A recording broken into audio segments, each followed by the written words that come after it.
Good morning बच्चों। आज के इस नए वीडियो में हम आप लोगों को एक नया टॉपिक पढ़ाने वाले हैं जो कि आपके सभी परीक्षाओं के लिए महत्वपूर्ण सिद्ध होने वाला है। इसमें आपको शब्दों का सही अर्थ चुनना है, जिसमें आपके लिए 4 विकल्प दिया गया है। इन चारों विकल्पों में आपको चुनना है, समझना है और अनुमान लगाना है कि किस शब्द का कौन सा सही अर्थ है। तो आप वीडियो में शुरू से लेकर के अंत तक हमारे साथ बने रहिएगा। बहुत ही महत्वपूर्ण प्रश्न है जो कि आपके सभी परीक्षाओं के लिए महत्वपूर्ण है। तो प्रश्न संख्या हम 1 से पढ़ना शुरू करते हैं। आप लोग ध्यानपूर्वक सुनिए और हमारे साथ पढ़िए। क्या लिखा गया है? प्रश्न संख्या 1 है, अनुज शब्द का सही अर्थ क्या है? तो प्रश्न को एक बार फिर से हम पढ़ते हैं। अनुज शब्द का सही अर्थ क्या है? तो आपके सामने 4 विकल्प दिया गया है।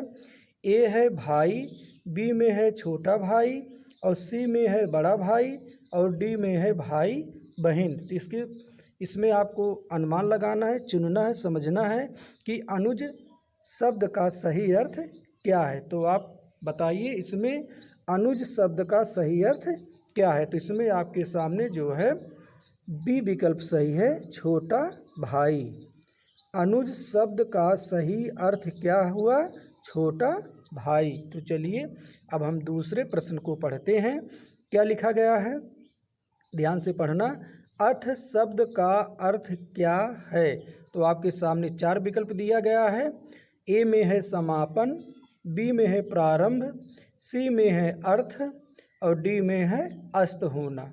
तो अथ शब्द का अर्थ क्या है? आप चुनिए, समझिए और अनुमान लगाइए और मुझे बताइए कि अथ शब्द का अर्थ क्या है। तो इसमें कौन सा विकल्प सही होने वाला है?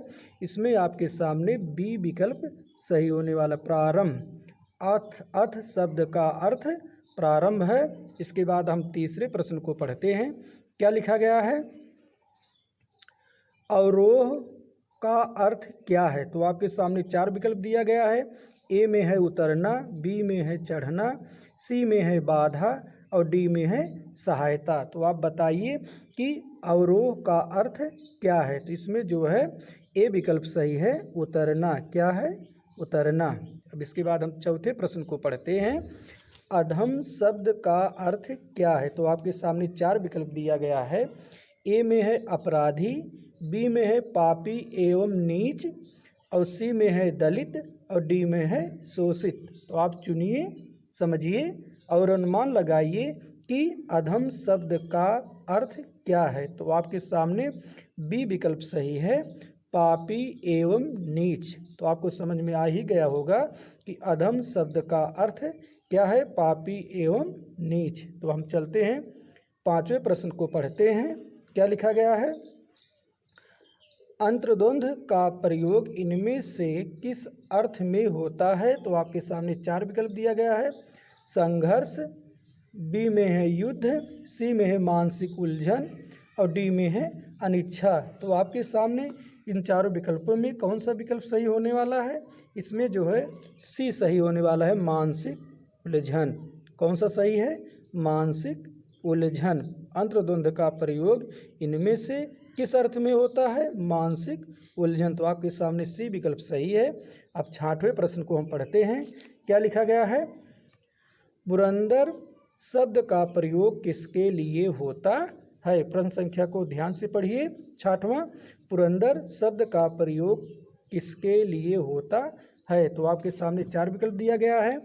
ए में है विष्णु, बी में है सूर्य, सी में है शिव और डी में है इंद्र।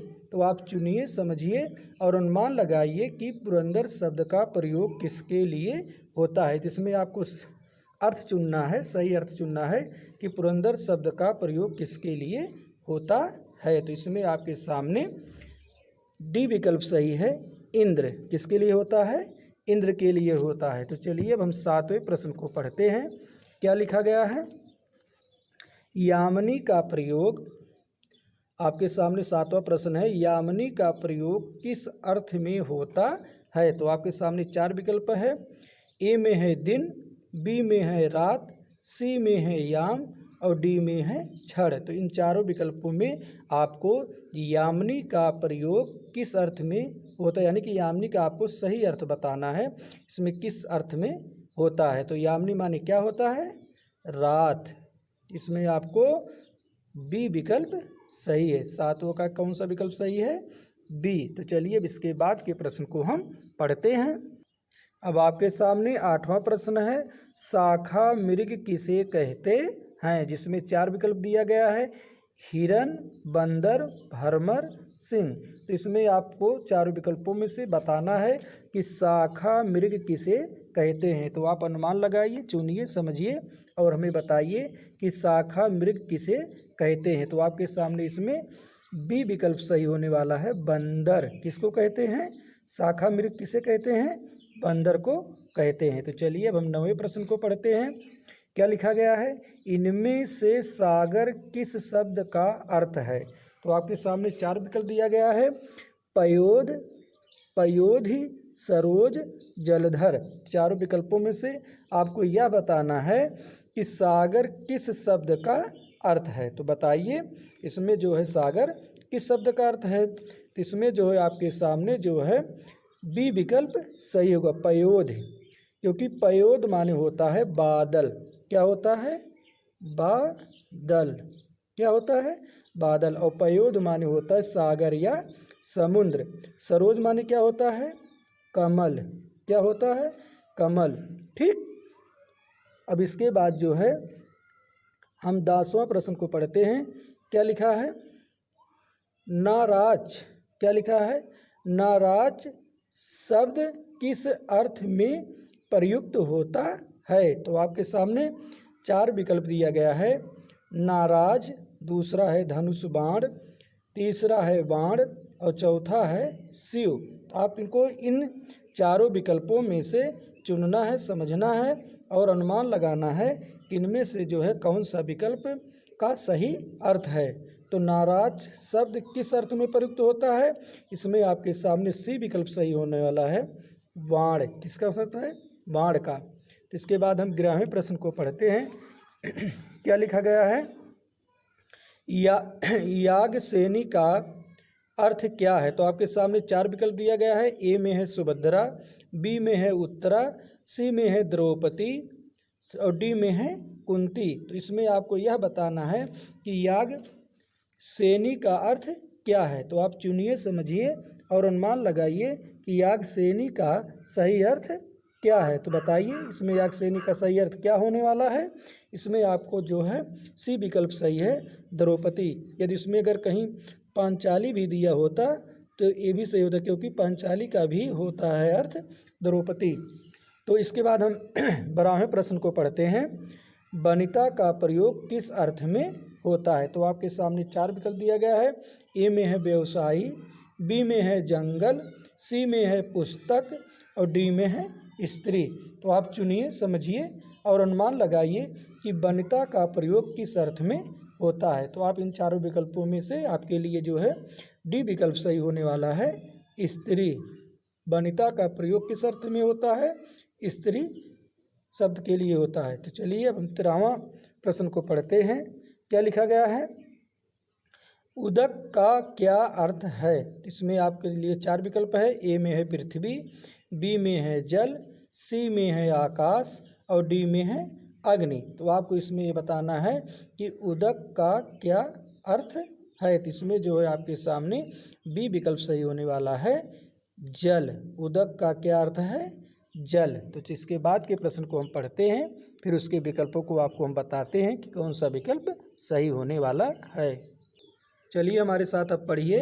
14वां प्रश्न है, शारदा किस अर्थ में प्रयुक्त होता है। तो आपके सामने 4 विकल्प दिया गया है, ए में है सरस्वती, बी में है लक्ष्मी, सी में है सची और डी में है पार्वती। तो आपको इसमें ये बताना है कि शारदा किस अर्थ में प्रयुक्त होता है। तो चारों विकल्पों में आप यह बताइए कौन सा विकल्प आपके सामने सही है। तो इसमें जो है ए विकल्प सही है, सरस्वती। शारदा किस अर्थ में प्रयुक्त होता है, सरस्वती में। तो 15वां प्रश्न को हम पढ़ते हैं। पिनाक शब्द का प्रयोग किस अर्थ में किया जाता है। प्रश्न को ध्यान से पढ़िए।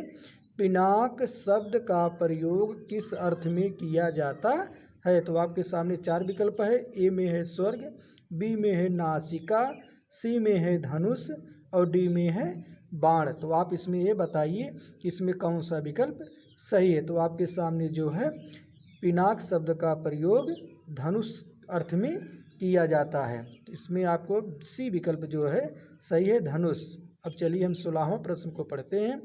परसून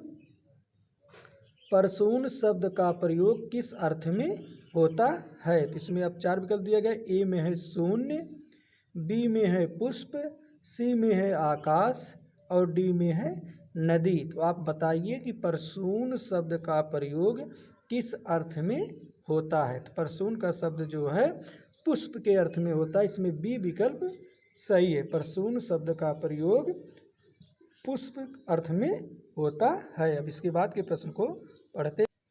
इसके बाद 17वां प्रश्न को ध्यान से पढ़ना। क्षीर शब्द का प्रयोग किस अर्थ में होता है? प्रश्न को एक बार दोबारा पढ़िए। क्षीर शब्द का प्रयोग किस अर्थ में होता है?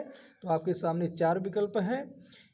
दही है, जल है, मट्ठा है, दूध है। तो आप बताइए कि क्षीर शब्द का प्रयोग किस अर्थ में होता है? तो आपके सामने कौन सा विकल्प सही है? इसमें डी विकल्प सही है, दूध के लिए। क्षीर शब्द का प्रयोग किस अर्थ में होता है?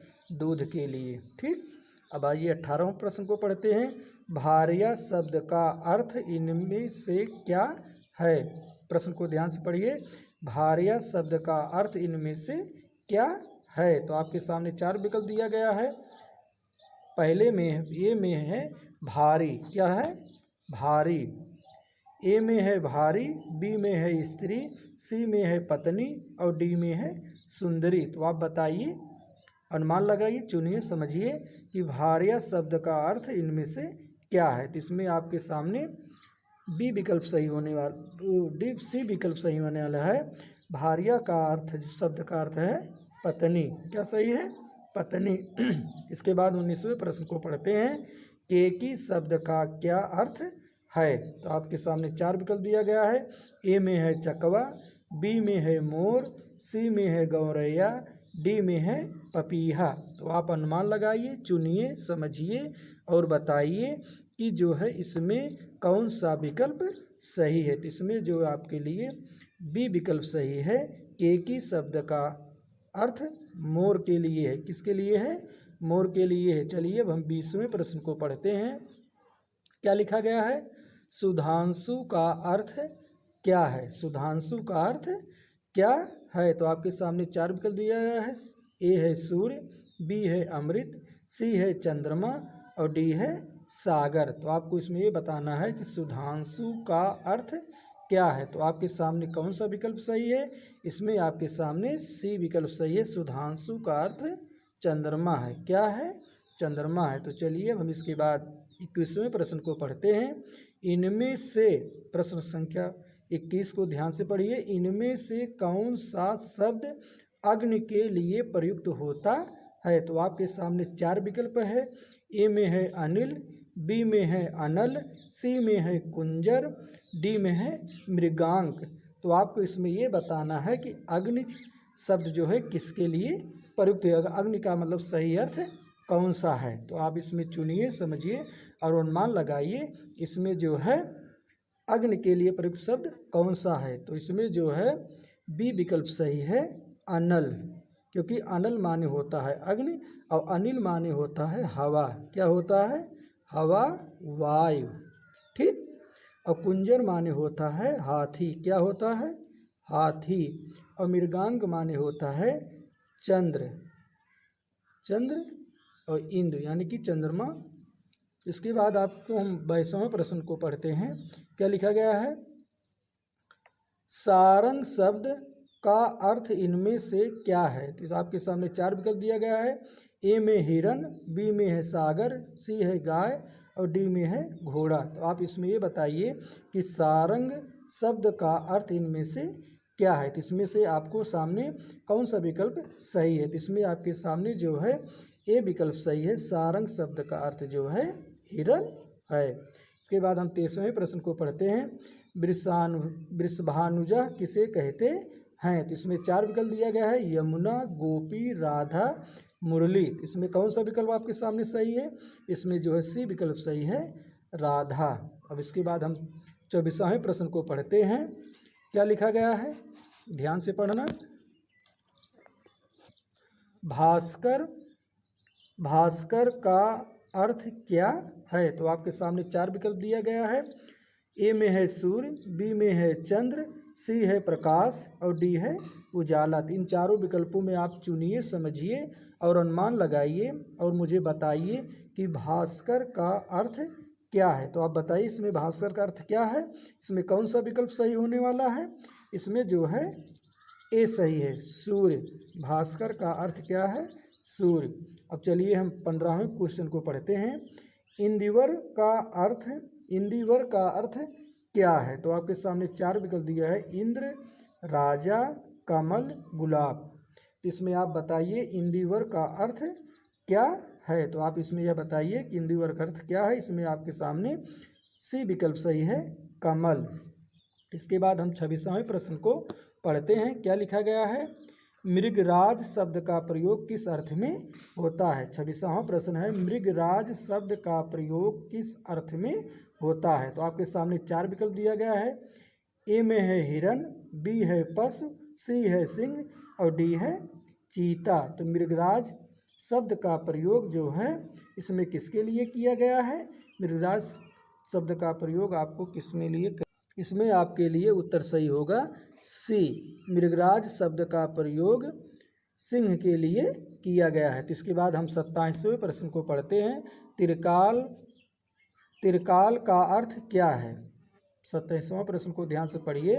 तिरकाल का अर्थ क्या है? तो इसमें जो है 4 विकल्प दिया गया है। ए में है यमराज, बी में है तीनों काल, सी में है तीनों बार और डी में है अस्थाई। तो इसमें जो है आपके लिए बी विकल्प सही है, तीनों काल।